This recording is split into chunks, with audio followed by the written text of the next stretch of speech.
ದಿನಗಳ ಹಿಂದೆ ಅಯೋಧ್ಯೆಯಲ್ಲಿ ರಾಮನೂರಲ್ಲಿ ರಾಮ ಧ್ವಜಾರೋಹಣ ನೆರವೇರಿಸಿದ್ರು ಪ್ರಧಾನಿ ಮೋದಿ. ಇದೀಗ ಕೃಷ್ಣನೂರಲ್ಲಿ ಲಕ್ಷ ಕಂಠ ಗೀತ ಗಾಯನದಲ್ಲಿ ಭಾಗಿಯಾಗಿದ್ದಾರೆ ನಮೋ. ಅಯೋಧ್ಯೆಗೂ ಉಡುಪಿಗೂ ಅವಿನಾಭಾವ ನಂಟು. ಅಯೋಧ್ಯೆಯ ರಾಮ ಮಂದಿರ ಚಳವಳಿಗೆ ಹೊಸ ದಿಕ್ಕು ಕೊಟ್ಟಿದ್ದೇ ಉಡುಪಿ. ಈಗ ಉಡುಪಿಗೆ ಬಂದಿರೋ ನರೇಂದ್ರ ಮೋದಿ ಅಲ್ಲಿ ಸುದರ್ಶನ ಚಕ್ರದ ಮಾತನಾಡಿದ್ದಾರೆ. ಜೊತೆಗೆ ಕೆಂಪು ಕೋಟೆಯಲ್ಲಿ ನಿಂತು ಕೃಷ್ಣನ ಸಂದೇಶವನ್ನ ಹೇಳಿದ ಬಗೆಯನ್ನ ಹೇಳಿದ್ದಾರೆ. ಏನದು ರಾಮ ಕೃಷ್ಣರ ನಮೋ ರಹಸ್ಯ? ತೋರಿಸ್ತೀವಿ ನೋಡಿ.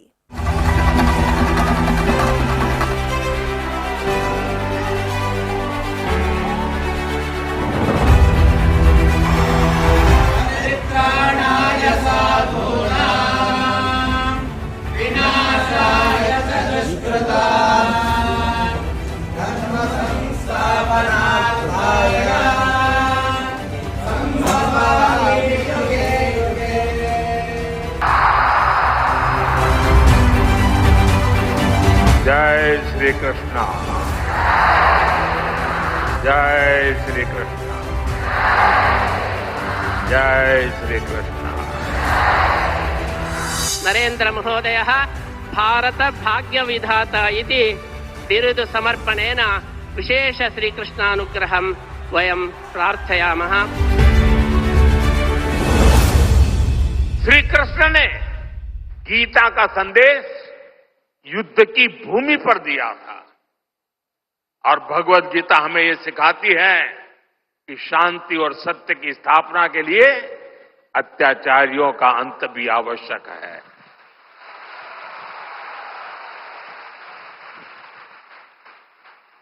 राष्ट्र की सुरक्षा नीति का मूल भाव यही है. हम वसुधैव कुटुंबकम कहते हैं और हम धर्मो रक्षति रक्षितः का मंत्र भी दोहराते हैं. हम लाल किले से श्री कृष्ण की करुणा का संदेश भी देते हैं और उसी प्राचीर से मिशन सुदर्शन चक्र की उद्घोषणा भी करते हैं. ಅಯೋಧ್ಯೆಯಲ್ಲಿ ರಾಮಧ್ವಜ ಸ್ಥಾಪನೆ. ಕೃಷ್ಣನೂರು ಉಡುಪಿಯಲ್ಲಿ ಮೋದಿ ಗೀತೆ ಗಾಯನ. ಕೃಷ್ಣನ ಕರುಣೆಯೂ ಗೊತ್ತು, ವೈರಿ ಸಂಹಾರವೂ ಗೊತ್ತು. ಉಡುಪಿಯಲ್ಲಿ ಭಾರತ ಭಾಗ್ಯ ವಿಧಾತ ಮೋದಿ ಗುಡುಗು. ಕೃಷ್ಣನೂರು ಉಡುಪಿ ಇಡೀ ಶುಭ ಶುಕ್ರವಾರ ಮೋದಿ ಮೇನಿಯ. ಲಕ್ಷ ಕಂಠಗಳ ಗೀತ ಗಾಯನ. ಕೃಷ್ಣ ಮಠದ ಚಿನ್ನ ಲೇಪಿತ ಕನಕನ ಕಿಂಡಿಯ ಅನಾವರಣ. ಕೃಷ್ಣ ಮಠದುದ್ದಕ್ಕೂ ರೋಡ್ ಶೋ. ಎಲ್ಲೆಡೆ ಮೋದಿ ಮೋದಿ ಅನ್ನೋ ಅನುರಣನ.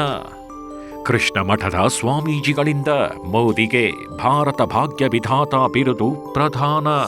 ನರೇಂದ್ರ ಮಹೋದಯಃ ಭಾರತ ಭಾಗ್ಯ ವಿಧಾತ ಇತಿ ಬಿರುದು ಸಮರ್ಪಣೇನ ವಿಶೇಷ ಶ್ರೀಕೃಷ್ಣಾನುಗ್ರಹಂ ವಯಂ ಪ್ರಾರ್ಥಯಾಮಃ. ಕರ್ನಾಟಕದ ಪ್ರಸಿದ್ಧ ಶ್ರೀಕೃಷ್ಣ ದೇವಾಲಯ ಉಡುಪಿ ತುಂಬ ಶುಕ್ರವಾರದ ಬೆಳಗ್ಗೆ ಹರ್ಷೋದ್ಗಾರ ಮುಗಿಲು ಮುಟ್ಟಿತ್ತು. ದೇಶದ ಪ್ರಧಾನಿಯೇ ಕೃಷ್ಣನೂರಿಗೆ ಪಾದಾರ್ಪಣೆ ಮಾಡುವ ಸಂತಸ ಒಂದೆಡೆ ಯಾತ್ರೆ. ಲಕ್ಷ ಕಂಠಗಳಲ್ಲಿ ಕುರುಕ್ಷೇತ್ರದಲ್ಲಿ ಕೃಷ್ಣ ಅರ್ಜುನನಿಗೆ ನೀಡಿದ ಗೀತೋಪದೇಶದ ಮಂತ್ರಗಳನ್ನು ಉಚ್ಚರಿಸೋ ಪರಮಕ್ಷಣ. ಲಕ್ಷ ಕಂಠಗಳ ಜೊತೆಗೆ ದೇಶದ ಪ್ರಧಾನಿಯು ಗೀತೆಯನ್ನ ಪಠಿಸೋ ಅಪರೂಪದ ಕ್ಷಣ. ಉಡುಪಿ ರಂಗೇರಿತ್ತು. ಮಧ್ವರ ನೆಲವೀಡು ವೇದೋಚ್ಚಾರಣೆಯಿಂದಲೇ ತುಂಬಿ ಹೋಗಿತ್ತು. ಇಡೀ ಉಡುಪಿಗೆ ಉಡುಪಿಯೇ ಕೇಸರಿ ಕಲರವದಲ್ಲಿ ಮಿಂದೆದ್ದಿತ್ತು.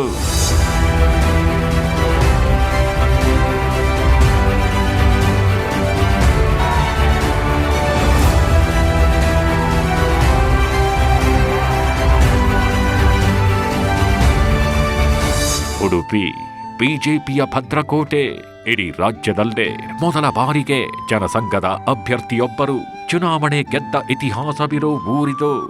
ನಿರಂತರವಾಗಿ ಎಲ್ಲಾ ಚುನಾವಣೆಗಳಲ್ಲೂ ಬಿಜೆಪಿಯ ಅಭ್ಯರ್ಥಿಗಳೇ ಗೆಲ್ಲುತ್ತಾ ಬಂದಿರೋ ಸಂಘದ ಭದ್ರಕೋಟೆಗಿದು. ಆಧ್ಯಾತ್ಮದ ಕೇಂದ್ರ, ವೈಷ್ಣವ ಪಂಥದ ನೆಲೆವೀಡು, ದಾಸವರೇಣ್ಯರೆಲ್ಲ ಕೃಷ್ಣನನ್ನ ಹಾಡಿಕೊಂಡಾಡಿದ ನಾಡಿದು. ಪ್ರಧಾನಿಯಾದ ಬಳಿಕ ಇದೇ ಮೊದಲ ಬಾರಿಗೆ ಶ್ರೀಕೃಷ್ಣ ಮಠಕ್ಕೆ ಪ್ರಧಾನಿ ನರೇಂದ್ರ ಮೋದಿ ಚಿತ್ತೈಸುವ ಪರಮ ಸುಂದರ ಕ್ಷಣ.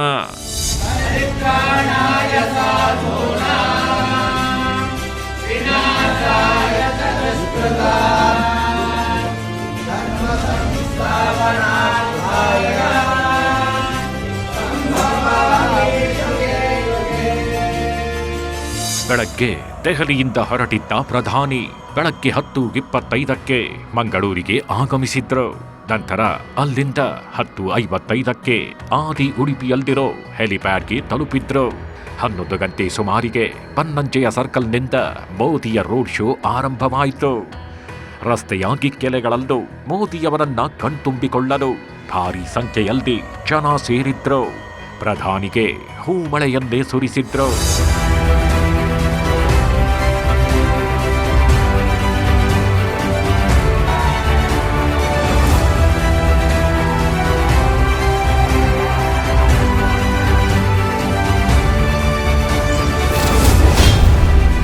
ಚಿನ್ನದ ತೀರ್ಥಮಂಟಪ ಲೋಕಾರ್ಪಣೆ.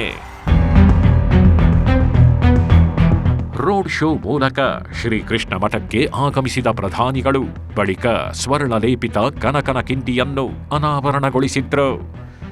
ಕನಕನ ಕಿಂಡಿಯಿಂದ ಉಡುಪಿಯ ಕೃಷ್ಣನನ್ನ ಕಣ್ತುಂಬಿಕೊಂಡರು ಮೋದಿ. ಹಾಗೆಯೇ ಕನಕದಾಸರ ಪುತ್ಥಳಿಗೂ ಮೋದಿ ಪುಷ್ಪಾರ್ಚನೆ ಮಾಡಿದ್ರು. ನಂತರ ಮಠದ ಎದುರಿಗಿರುವ ಮಧ್ವ ಸರೋವರಕ್ಕೆ ತೆರಳಿ ತೀರ್ಥ ಸಂಪ್ರೋಕ್ಷಣೆ ಮಾಡಿದ್ರು. ಅಲ್ಲಿಂದ ಜನರತ್ತ ಕೈ ಬೀಸುತ್ತ ಶ್ರೀಕೃಷ್ಣ ಮಠದ ಒಳಗೆ ಪ್ರವೇಶಿಸಿದ್ರು. ಈ ಹಿಂದೆ ಗುಜರಾತ್ನ ಸಿಎಂ ಆಗಿದ್ದಾಗ ಒಮ್ಮೆ ಉಡುಪಿಗೆ ಆಗಮಿಸಿದ್ದ ಮೋದಿ ಕೃಷ್ಣ ಮಠಕ್ಕೆ ಬಂದಿದ್ರು.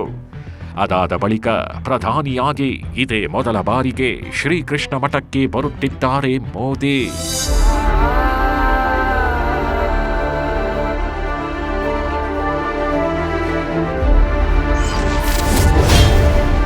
ಮೋದಿಗೆ ಊರ್ಧ್ವ ಪುಂಡ್ರನಾಮ, ಅಂಗಾರಕ ಅಕ್ಷತೆ,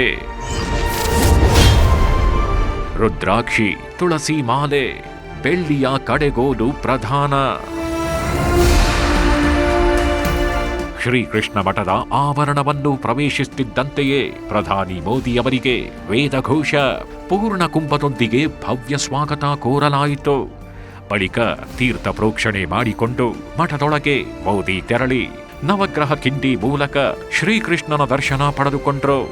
ನಂತರ ಸ್ವರ್ಣಲೇಪಿತ ತೀರ್ಥ ಮಂಟಪವನ್ನ ಉದ್ಘಾಟಿಸಿದ್ರು ಮೋದಿ. ಮಾಧ್ವ ಸಂಪ್ರದಾಯದಂತೆ ಅಂಗಾರಕ ಅಕ್ಷತೆಯನ್ನ ಪ್ರಧಾನಿ ಮೋದಿಗೆ ಶ್ರೀಗಳು ಇರಿಸಿದ್ರು. ಮಠದಿಂದ ಗೀತ ಮಂದಿರಕ್ಕೆ ತೆರಳಿದ ಮೋದಿ ಅಲ್ಲಿ ನೂತನ ಅನಂತ ಪದ್ಮನಾಭ ದೇವರ ಪ್ರತಿಮೆಯನ್ನ ಅನಾವರಣಗೊಳಿಸಿದ್ರು.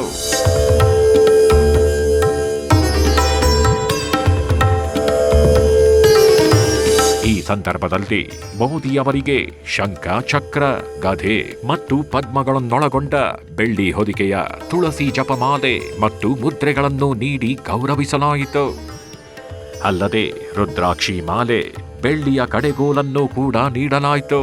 ಈ ಸಂದರ್ಭದಲ್ಲಿ ಪೇಜಾವರ ಮಠದ ಶ್ರೀಗಳು, ಸುಬ್ರಹ್ಮಣ್ಯ ಮಠದ ವಿಶ್ವಪ್ರಸನ್ನ ತೀರ್ಥ ಶ್ರೀಗಳು, ಶಿರೂರು ಮಠದ ವೇದವರ್ಧನ ಸ್ವಾಮೀಜಿ ಮತ್ತು ಪುತ್ತಿಗೆ ಮಠದ ಕಿರಿಯ ಶ್ರೀಗಳು ಉಪಸ್ಥಿತರಿದ್ದರು. ನರೇಂದ್ರ ಮಹೋದಯ ಭಾರತ ಭಾಗ್ಯ ವಿಧಾತ ಇತಿ ಬಿರುದು ಸಮರ್ಪಣೇನ ವಿಶೇಷ ಶ್ರೀಕೃಷ್ಣಾನುಗ್ರಹಂ ವಯಂ ಪ್ರಾರ್ಥಯಾಮಃ. ಭಾರತ ಭಾಗ್ಯ ವಿಧಾತ ಬಿರುದು ಪ್ರಧಾನ, ರಾಷ್ಟ್ರ ರಕ್ಷಾ ಕವಚ ನೀಡಿದ ಪುತ್ತಿಗೆ ಶ್ರೀ.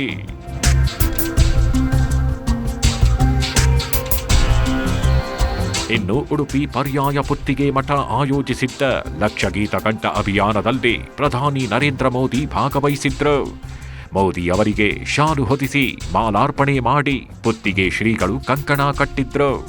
ರಾಷ್ಟ್ರ ರಕ್ಷಣೆಯ ಉದ್ದೇಶದಿಂದ ಮೋದಿಗೆ ಶ್ರೀಗಳು ರಕ್ಷೆ ಕಟ್ಟಿದ್ದಾರೆ. ಬೆಳ್ಳಿಯ ಕಡಗೋಲು ಸಹಿತ ಉಡುಪಿಯ ಕೃಷ್ಣನ ಭಾವಚಿತ್ರ ಉಡುಗೊರೆಯಾಗಿ ನೀಡಿದ್ರು. ಬಳಿಕ ಪೇಟ ತೊಡಿಸಿ ಉಡುಪಿಯ ಪುತ್ತಿಗೆ ಶ್ರೀಗಳಿಂದ ಗೌರವ ನೀಡಲಾಯಿತು. ನರೇಂದ್ರ ಮೋದಿ ಮಹೋದಯ ದ್ವಾರ ಧರ್ಮ ರಕ್ಷಣಂ ಭವತು ಇತಿ ಅಸ್ಮಾಭಿಃ ಪ್ರಾರ್ಥನಾ ಕ್ರಿಯತೆ. ಶಾಸ್ತ್ರೆ ಧರ್ಮೋ ರಕ್ಷತಿ ರಕ್ಷಿತಃ ಇತಿ ಘೋಷಣಂ ಕೃತಂ. ಅಸ್ಮಾಭಿಃ ಮೋದಿ ರಕ್ಷತಿ ರಕ್ಷಿತಃ. ಯದಿ ಮೋದಿ ರಕ್ಷಿತಃ धर्मः देशः रक्षितः। मोदी हस्ते समग्र विश्वं सुरक्षितं वर्तते इति अस्माकं भावना। ಕೃಷ್ಣನ ಬಳಿ ಅರ್ಜುನನಂತೆ ಮೋದಿ ಬಂದಿದ್ದಾರೆ. ಶ್ರೀಕೃಷ್ಣನ ಬಳಿ ಪ್ರಧಾನಿ ಮೋದಿ ಅರ್ಜುನನಾಗಿ ಬಂದಿದ್ದಾರೆ. ಅಯೋಧ್ಯೆಯಲ್ಲಿ ರಾಮನನ್ನು ಸ್ಥಾಪಿಸಿ ಕೃಷ್ಣನ ಕ್ಷೇತ್ರಕ್ಕೆ ಮೋದಿ ಆಗಮಿಸಿದ್ದಾರೆ. 14 ವರ್ಷದ ಮೇಲೆ ರಾಮ ಅಯೋಧ್ಯೆಗೆ ಮರಳಿದ್ದ.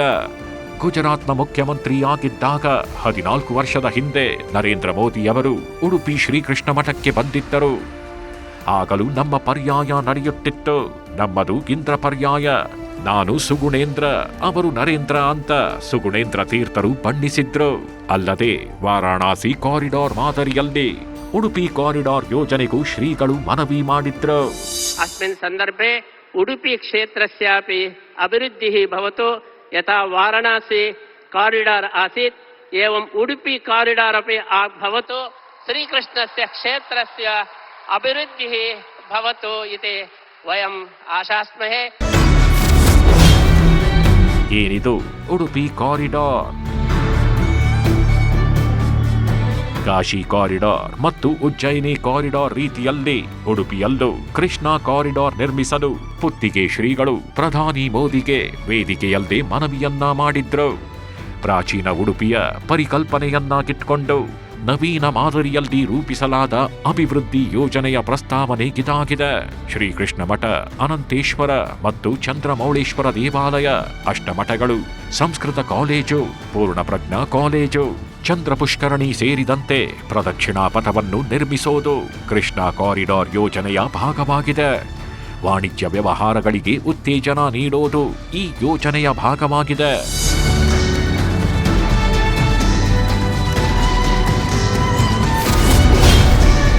ಗೀತೆಯ 15ನೇ ಅಧ್ಯಾಯ ಪಠಿಸಿದ ಮೋದಿ. ಭಗವದ್ಗೀತೆಯ 15ನೇ ಅಧ್ಯಾಯವನ್ನ ಲಕ್ಷ ಜನರ ಜೊತೆ ಸೇರಿ ಪಠಣ ಮಾಡಿದ್ರು ಮೋದಿ. ವೈದಿಕರ ಜೊತೆಗೂಡಿ ಪ್ರಧಾನಿ ನರೇಂದ್ರ ಮೋದಿ ಭಗವದ್ಗೀತೆಯ 15ನೇ ಅಧ್ಯಾಯದಲ್ಲಿ ಬರೋ ಪುರುಷೋತ್ತಮ ಯೋಗದ ಪಠಣ ಮಾಡಿದ್ರು. ಸಾವಿರಾರು ಸಂಖ್ಯೆಯಲ್ಲಿ ನೆರೆದಿದ್ದ ಶ್ರೀಕೃಷ್ಣನ ಭಕ್ತರು ಗೀತಾ ಪಠಣದಲ್ಲಿ ದನಿಗೂಡಿಸಿದ್ರು. 7 ನಿಮಿಷಗಳ ಕಾಲ ಶ್ಲೋಕ ಪಠಣ ಮಾಡಿದ ನರೇಂದ್ರ ಮೋದಿ ಬಳಿಕ ವೇದಿಕೆ ಕಾರ್ಯಕ್ರಮದಲ್ಲಿ ಭಾಗವಹಿಸಿದ್ರು.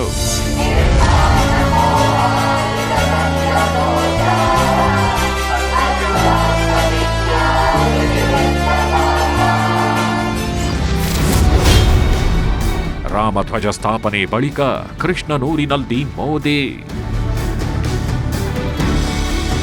ಶ್ರೀಕೃಷ್ಣ ಮಠದಲ್ಲಿ ನಡೆದ ಕಾರ್ಯಕ್ರಮದ ವೇದಿಕೆಯಲ್ಲಿ ಪರ್ಯಾಯ ಪುತ್ತಿಗೆ ಶ್ರೀಗಳ ಕಾಲು ಮುಟ್ಟಿ ನಮಸ್ಕರಿಸಿದ ಮೋದಿ ಮಠ ನೀಡಿದ ನವಿಲುಗರಿಯ ಸುಂದರ ಕಿರೀಟ ಧರಿಸಿಯೇ ಭಾಷಣ ಮಾಡಿದ್ರು. यहाँ आने से 3 दिन पहले मैं अयोध्या में भी था। 25 नवंबर को विवाह पंचमी के पावन दिन अयोध्या के राम जन्मभूमि मंदिर में धर्म ध्वजा की स्थापना हुई है।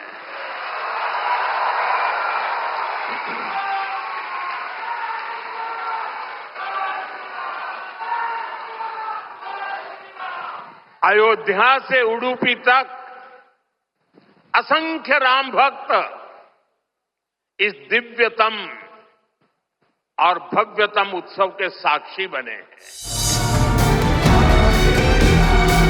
ಅಯೋಧ್ಯೆಯಲ್ಲಿ ಕೆಲವೇ ದಿನಗಳ ಹಿಂದೆ ರಾಮ ಮಂದಿರದ ಮೇಲೆ ಧ್ವಜಾರೋಹಣವಾಗಿ ಅಸಂಖ್ಯ ರಾಮ ಭಕ್ತರ 5 ಶತಮಾನಗಳ ಕನಸು ಸಂಪೂರ್ಣಗೀಡೇರಿತ್ತು. ಆ ಸಂದರ್ಭದ ಬಳಿಕ ಇದೀಗ ಪ್ರಧಾನಿ ಮೋದಿ ಕೃಷ್ಣನ ಊರಿನಲ್ಲಿ ಲಕ್ಷ ಕಂಠಗಳ ಜೊತೆ ಗೀತಗಾಯನದಲ್ಲೂ ಭಾಗಿಯಾದರು. ರಾಮ ಮಂದಿರದ ಸ್ಥಾಪನೆಗೆ ಉಡುಪಿಯ ಕೊಡುಗೆಯನ್ನು ನೆನಪಿಸಿಕೊಂಡ್ರು ಮೋದಿ. राम मंदिर आंदोलन में उडुपी की भूमिका कितनी बड़ी है, सारा देश इसे जानता है। परम पूज्य स्वर्गीय विश्वेश तीर्थ स्वामी जी ने दशकों पहले राम मंदिर के पूरे आंदोलन को जो दिशा दी, ध्वजारोहण समारोह उसी योगदान की सिद्धि का पर्व बना है।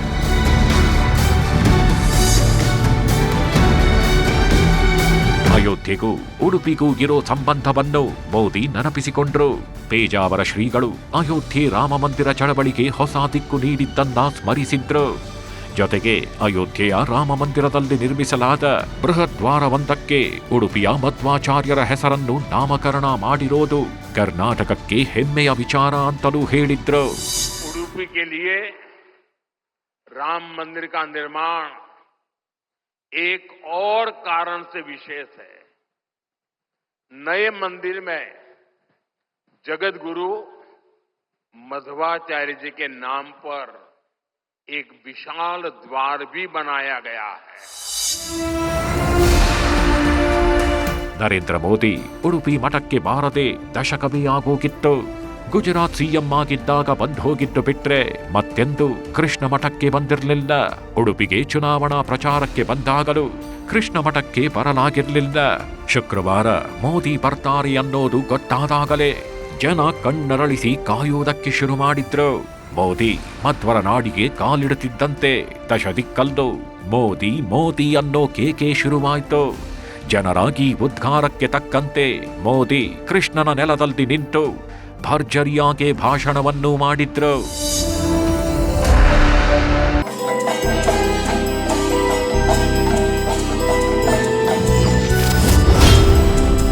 ರಾಮನೂರಿನಿಂದ ಕೃಷ್ಣನೂರಿಗೆ ಮೋದಿ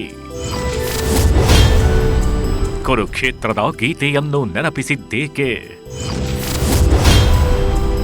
ಏನಿದು ರಾಮಕೃಷ್ಣ ನಮೋ ರಹಸ್ಯ? ಅದು ನವೆಂಬರ್ 25. ಆ ದಿನ ಸುದೀರ್ಘ 500 ವರ್ಷಗಳ ಸಂಘರ್ಷವೊಂದು ಮುಗಿದಿತ್ತು. ಅಯೋಧ್ಯೆಯಲ್ಲಿ ರಾಮ ಮಂದಿರದ ನಿರ್ಮಾಣ ಕಾರ್ಯ ಸಂಪೂರ್ಣಗೊಂಡಿತ್ತು. 5 ಶತಮಾನ ನಿರಂತರ ನಡೆದ ರಾಮಭಕ್ತಿಯ ಸಂಘರ್ಷದ ಮಹಾಯಾಗದ ಪೂರ್ಣಾಹುತಿಯಾಗಿತ್ತು. ಹಾಗೆಂದೇ ಪ್ರಧಾನಿ ಮೋದಿ ಇದು ಸುದೀರ್ಘ ಮಹಾಯಾಗದ ಪೂರ್ಣಾಹುತಿ ಅಂತ ಕರೆದಿದ್ರು.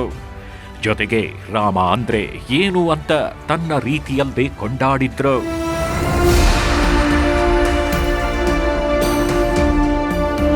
ಯಾಕೆಂದ್ರೆ ಮೋದಿಯವರಿಗೂ ಅಯೋಧ್ಯೆಗೂ ಮರೆಯಲಾಗದ ನಂಟು. ರಾಜಕೀಯಕ್ಕೆ ಧುಮುಕೋ ಮುನ್ನವೇ ಮೋದಿ ಅಯೋಧ್ಯೆಗೆ ಹೋಗಿದ್ರು. ಅಯೋಧ್ಯೆಯ ರಾಮ ಮಂದಿರ ಹೋರಾಟದಲ್ಲಿ ತೊಡಗಿಕೊಂಡಿದ್ರು. ರಾಮ ಟೆಂಟ್ನಲ್ಲಿದ್ದಾಗ ಅಲ್ಲಿದ್ರು. ಆಗ ಮೋದಿ ಶಪಥ ಮಾಡಿದ್ರಂತೆ, ಇನ್ನು ರಾಮ ಭವ್ಯ ಮಂದಿರದಲ್ಲಿ ನೆಲೆಯಾಗದ ಹೊರತು ಮತ್ತೆಂದು ಅಯೋಧ್ಯೆಗೆ ಕಾಲಿಡಲಾರೆ ಅಂತ. ಹಾಗೆ ಅಯೋಧ್ಯೆಯ ಕಾನೂನು ಕಂಟಕಗಳೆಲ್ಲ ಕಳೆದು ಭವ್ಯ ಮಂದಿರಕ್ಕೆ ಶಿಲಾನ್ಯಾಸ ಮಾಡಲೆಂದೇ ಮೋದಿ ಅಯೋಧ್ಯೆಗೆ ಹೋಗಿದ್ರು. ಆ ಬಳಿಕವೇ ಪ್ರಾಣ ಪ್ರತಿಷ್ಠಾಪನೆಯನ್ನು ನೆರವೇರಿಸಿದ್ರು.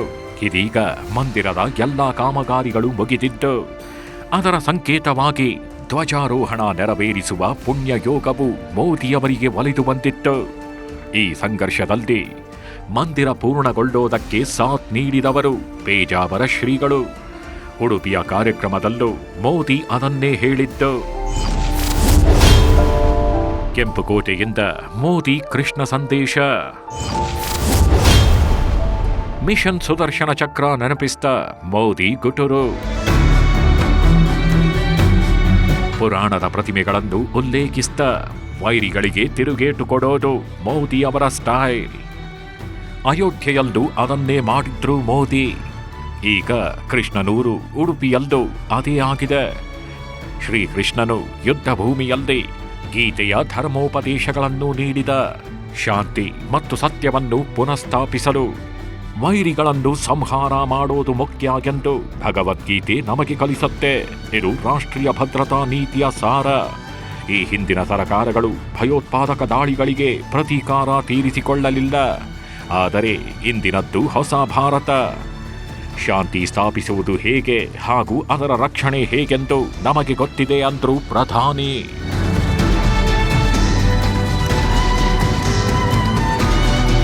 ಕೃಷ್ಣ ಗೀತೆಯಲ್ಲಿ ಹೇಳಿದ ಸಾರ ಎಲ್ಲ ಕಾಲಕ್ಕೂ ಪ್ರಸ್ತುತ. ಅದೇ ಸಾರವನ್ನೇ ನಾವು ಮಾಡಿದ್ದೇವೆ ಅಂದ್ರು ಮೋದಿ. ಕೃಷ್ಣನ ಗೀತೆಯ ಆ ಸ್ಫೂರ್ತಿಯಿಂದಲೇ ನಾವು ಮಿಷನ್ ಸುದರ್ಶನ ಚಕ್ರವನ್ನ ಘೋಷಿಸ್ತೇವೆ ಅಂದ್ರು. ಮಿಷನ್ ಸುದರ್ಶನ ಚಕ್ರ ಎಂದರೆ ದೇಶದ ಪ್ರಮುಖ ಸ್ಥಳಗಳು, ಅದರ ಕೈಗಾರಿಕಾ ಮತ್ತು ಸಾರ್ವಜನಿಕ ವಲಯಗಳ ಸುತ್ತಲೂ ರಕ್ಷಣಾತ್ಮಕ ಗೋಡೆಯನ್ನ ಕಟ್ಟುವುದಾಗಿದೆ. ಯಾವ ಶತ್ರುಗಳು ಸಹ ಅದನ್ನ ಭೇದಿಸಲು ಸಾಧ್ಯವಿಲ್ಲ. ಒಂದು ವೇಳೆ ಶತ್ರುಗಳು ದುಸ್ಸಾಹಸ ಮೆರೆದರೆ ನಮ್ಮ ಸುದರ್ಶನ ಚಕ್ರವು ಅದನ್ನ ನಾಶಪಡಿಸುತ್ತದೆ ಎಂದು ಗುಡುಗಿದ್ರು ಮೋದಿ. मिशन सुदर्शन चक्र यानी देश के प्रमुख स्थानों की, देश के औद्योगिक और सार्वजनिक क्षेत्रों की सुरक्षा की ऐसी दीवार बनाना जिसे दुश्मन भेद न पाए, और अगर दुश्मन दुस्साहस दिखाए तो फिर हमारा सुदर्शन चक्र उसे तबाह कर दे. ಪ್ರಧಾನಿ ಮೋದಿ ಸ್ಪಷ್ಟ ಸಂದೇಶ ನೀಡಿದ್ರು. ರಾಮಕೃಷ್ಣರು ತಮಗೆ ಆದರ್ಶ ಅಂತ ಆ ಮೂಲಕ ಸಾರಿದ್ರು. ರಾಮಕೃಷ್ಣರು ತೋರಿದ ದಾರಿಯೇ ಶ್ರೇಷ್ಠ ಎಂದರು. ತಮ್ಮೆಲ್ಲ ಕಾರ್ಯಗಳು ಅಭಿವೃದ್ಧಿ ಕೆಲಸಗಳಿಗೆ ಅದೇ ಸ್ಫೂರ್ತಿ ಅಂದ್ರು. ಹೀಗೆ ರಾಮಕೃಷ್ಣ ಅನ್ನೋ ರಹಸ್ಯ ಅತ್ಯಂತ ರೋಚಕವಾದದ್ದು.